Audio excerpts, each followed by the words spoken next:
உலகை எழுப்பும் ஞாயிறு அங்கே குடியிருப்பான். அவன் ஆனை முகத்தனின் அடியவர் மனத்தில் ஒளியாய் வந்து கொலுவிருப்பான்.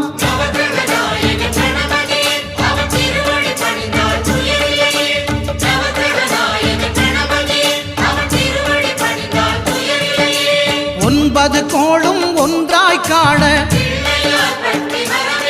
அங்கு கற்பகம் என்னும் கடவுளின் மெய்யில்